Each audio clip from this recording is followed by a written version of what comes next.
नमस्कार, आपका अखबार के YouTube चैनल पर आपका स्वागत है। मैं हूं प्रदीप सिंह।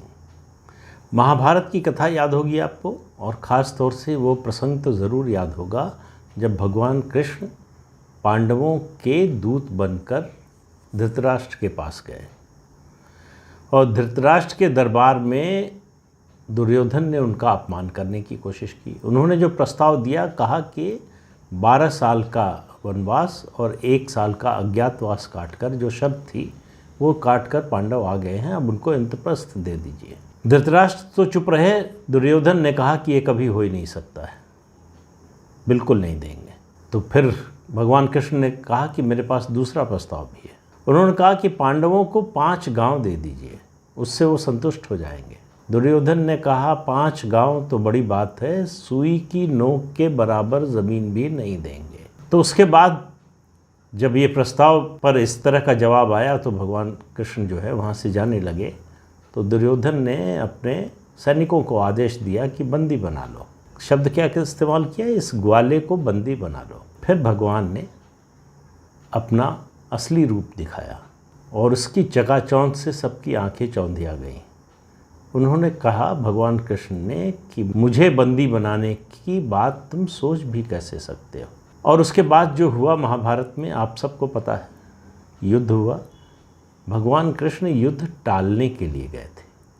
उनकी मंशा कि मिनिमम पर हम समझौता करने को तैयार हैं, कम से कम पर। अधिकार हमारा ज़्यादा पर है, लेकिन हम बहुत कम पर समझौता करने को तैयार हैं। क्यों?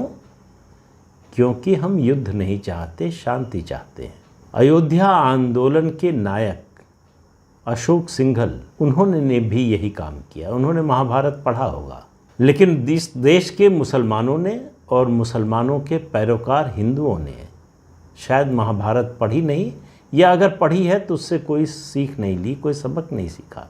अशोक सिंघल ने कहा 3 लाख मंदिर तोड़कर मस्जिद बनाई गई, उसकी बात नहीं करेंगे। 3 मंदिर दे दीजिए, काशी, मथुरा और अयोध्या, और बाकी पर दावा हिंदू पक्ष जो है छोड़ देगा, हिंदू समाज। तो अशोक सिंघल सिर्फ 3 मंदिरों के लिए बाकी सारे मंदिरों पर दावा छोड़ने के लिए तैयार थे। विश्व हिंदू परिषद तैयार थी, बीजेपी तैयार थी, जो भी जितने भी हिंदू संगठन थे सब इसके लिए तैयार थे। हिंदू समाज भी तैयार था कि ये 3 हमारे जो है विशेष धर्म स्थान हैं, इनको आप छोड़ दीजिए, बाकी पर हम दावा छोड़ देंगे।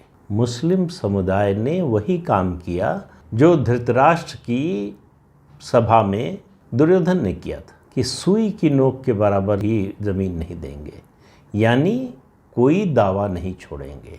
वो राम जन्मभूमि पर भी दावा छोड़ने को तैयार नहीं थे। वो काशी विश्वनाथ, जो बिल्कुल स्पष्ट है, जिसको कानून की भाषा में कहते हैं ओपन एंड शट केस है, साफ साफ दिख रहा है। नंदी की मूर्ति आप देखिए, नंदी की मूर्ति देश में, दुनिया में, विश्व में कहीं भी देखिए, नंदी की मूर्ति हमेशा, नंदी का मुंह जो है वो भगवान शिव के शिवलिंग की तरफ होता है, वहाँ उल्टी तरफ है, मतलब मंदिर उधर था। मंदिर तोड़ा गया, इसके ऐतिहासिक साक्ष्य हैं, इसके पुरातात्विक साक्ष्य हैं, हर तरह का साक्ष्य वहाँ मौजूद है, और अब भी ज्ञानवापी मस्जिद में वो साक्ष्य मौजूद है। इसके बावजूद इसी तरह से कृष्ण जन्मभूमि, वो भी बड़ा स्पष्ट है। ये 3 छोड़ने को तैयार नहीं हुए, फिर भी शांति की उम्मीद अशोक सिंघल और विश्व हिंदू परिषद ने नहीं छोड़ी। उन्होंने कहा कि अच्छा चलिए, काशी और मथुरा में जो स्थिति है यथा स्थिति बनी रहे, अयोध्या पर दावा छोड़ दीजिए, हम इस पर समझौता करने को तैयार हैं। फिर नहीं माने। 400 साल के संघर्ष के बाद इस देश का बहुसंख्यक समाज अपने आराध्य देव भगवान राम के जन्म स्थल पर मंदिर बनवाने के लिए उसको सुप्रीम कोर्ट से फैसला लेकर आना पड़ा। आप हठधर्मिता का इससे बड़ा और क्या उदाहरण हो सकता है? ये जो एंटाइटलमेंट का, सेल्फ एंटाइटलमेंट का भाव है मुसलमानों ने, उसका नतीजा था कि 400 साल संघर्ष करना पड़ा हिंदुओं को राम मंदिर बनवाने के लिए, और वो भी उनकी मर्जी से नहीं, अदालत के फैसले से। तो इससे आप अंदाज़ा लगा लीजिए वो सब इकट्ठा होता रहा है हिंदू समाज के मन में। और जब सुई की नोक के बराबर भी ज़मीन नहीं देने का फैसला हुआ तो फिर हिंदू समाज में जागृति शुरू हुई। यानी जो भगवान कृष्ण ने किया था, धृतराष्ट्र के दरबार में अपना विशाल रूप दिखाया, वो हिंदू समाज वही काम कर रहा है, अपना विशाल रूप दिखा रहा है। और उसी का नतीजा है आज जो ज्ञानवापी मस्जिद के मामले में बनारस की कोर्ट का फैसला आया है।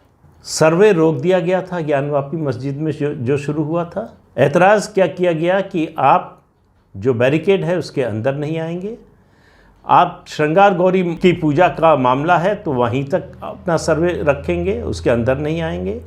फिर एतराज़ किया कि जो सर्वे कमिश्नर हैं उनको बदल दिया जाए। आज अदालत ने जो आदेश दिया है वो खुशी के साथ साथ न्याय संगत है, इसलिए ज़्यादा खुशी होनी चाहिए। किसके पक्ष में है, विरोध में है, बात उसकी नहीं है। ये न्याय के पक्ष में है, जो भगवान कृष्ण ने कहा था कि मैं उसके साथ हूँ, मैं न पांडवों के साथ हूँ न किसी और के साथ, मैं उसके साथ हूँ जहाँ धर्म है और हमेशा उसी के साथ रहूँगा जहाँ धर्म होगा। मैं धर्म की रक्षा के लिए आया हूँ, किसी के राज सिंहासन की या किसी के राज्य की रक्षा के लिए नहीं आया हूँ। तो आज का फैसला एक और कोर्ट कमिश्नर के साथ एक और वकील को लगाया गया जो उनके सहायक के रूप में काम करेंगे। सिर्फ इतनी सी राहत जो है मुस्लिम पक्ष को मिली है। और उसके बाद जो कहा है अदालत ने, न्यायाधीश ने, वो सुनने लायक है। उन्होंने कहा बैरिकेड हटाकर सर्वे होगा। सर्वे जो है सुबह 8 बजे से 12 बजे तक 4 घंटे तक चलेगा रोज़। 17 तारीख को यानी इसी महीने की 17 मई को 17 मई को सर्वे की रिपोर्ट आएगी। सर्वे अंदर तक होगा, अगर कहीं ताला बंद है तो उसे खोला जाएगा। और अदालत को पता था कि अगर ताला बंद होगा कह देंगे चाबी नहीं मिल रही है, चाबी खो गई है, तो उन्होंने कहा अगर ज़रूरत पड़े तो ताला तोड़कर सर्वे होगा। और इतना ही नहीं कहा, दोनों पक्षों के जो समर्थक या ऐसे लोग हैं वो वहाँ इकट्ठा नहीं होंगे।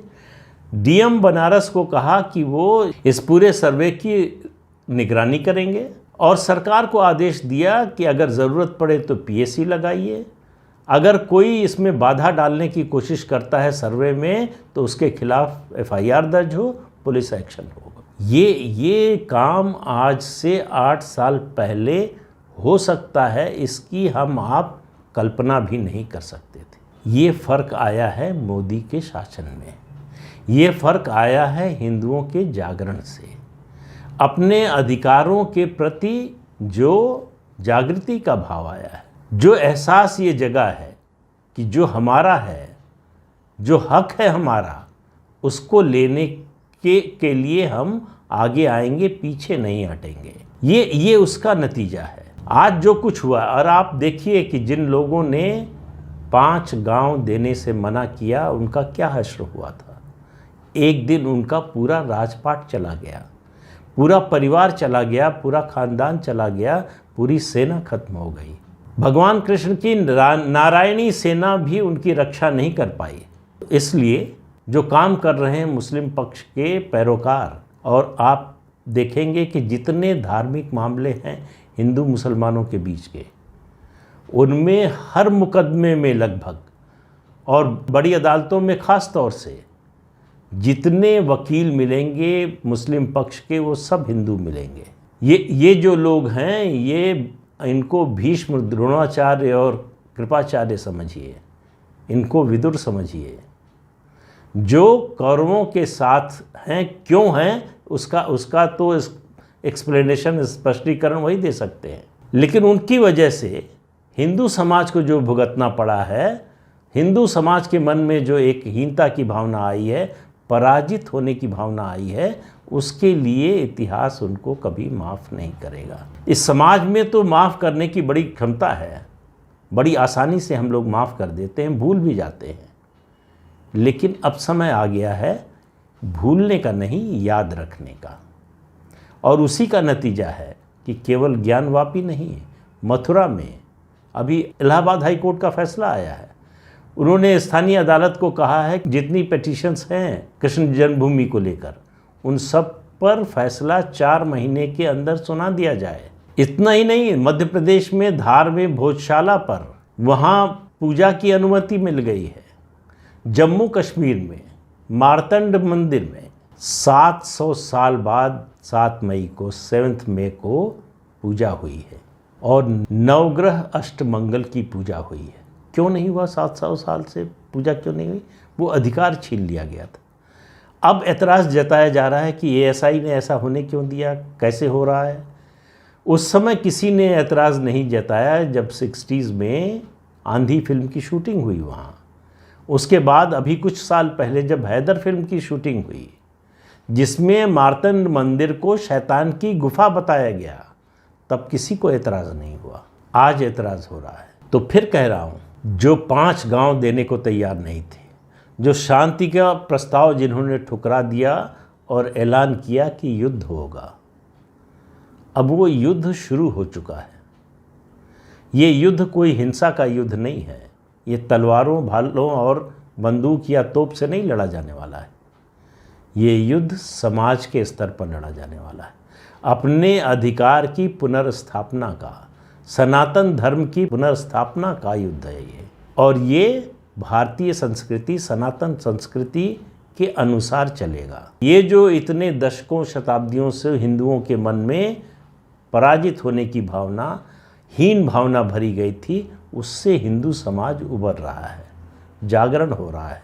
1990 के दशक में अयोध्या आंदोलन के कारण जो जागृति आई थी, उससे बड़ी ये जागृति है। पूरे देश का माहौल बदला हुआ है। आप देखिए कि आज राजनीतिक रूप से स्थिति ये हो गई है कि कोई हिंदुओं के विरोध में बोलने की सार्वजनिक रूप से हिम्मत नहीं करता और मुसलमानों के पक्ष में बोलने की हिम्मत नहीं कर रहा है। और जो लोग कर रहे हैं, उनका जो हश्र आम जनता कर रही है, मतदाता कर रहा है, वो आपके सामने है। तो जो लोग पूछते हैं कि 8 साल में मोदी ने क्या किया, ये जो भारतीय सभ्यता की पुनर्स्थापना का काम मोदी कर रहे हैं, वो आज तक किसी प्रधानमंत्री ने नहीं किया। आगे कोई करेगा कि नहीं मुझे नहीं मालूम, लेकिन ये काम सिर्फ मोदी कर सकते थे। क्यों? क्योंकि उनका अपना कोई निहित स्वार्थ नहीं है। सत्ता उनके लिए, उनके बहुत से आलोचक, निंदक और उनका विरोध करने वाले इसका मजाक उड़ाएंगे, हंसी उड़ाएंगे कि मोदी सत्ता का सुख भोगने के लिए नहीं आए हैं। लेकिन जो मोदी को मानते हैं, जो मोदी को जानते हैं, उनको पता है कि मोदी इस देश की और इस देश की सनातन संस्कृति की रक्षा के लिए आए, उसके पुनर्जागरण के लिए आए, जिसका काम वो बखूबी कर रहे हैं, बिना किसी का हक छीने हुए। तो ज्ञानवापी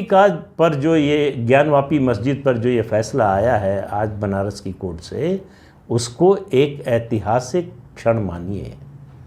ये इस देश के इतिहास में एक बहुत बड़ा मोड़ है, जिसको कहते हैं इन्फ्लेक्शन पॉइंट। उस तरह का फैसला है। और इस फैसले के बाद आप देखिए देश में माहौल किस तरह से बदलता है।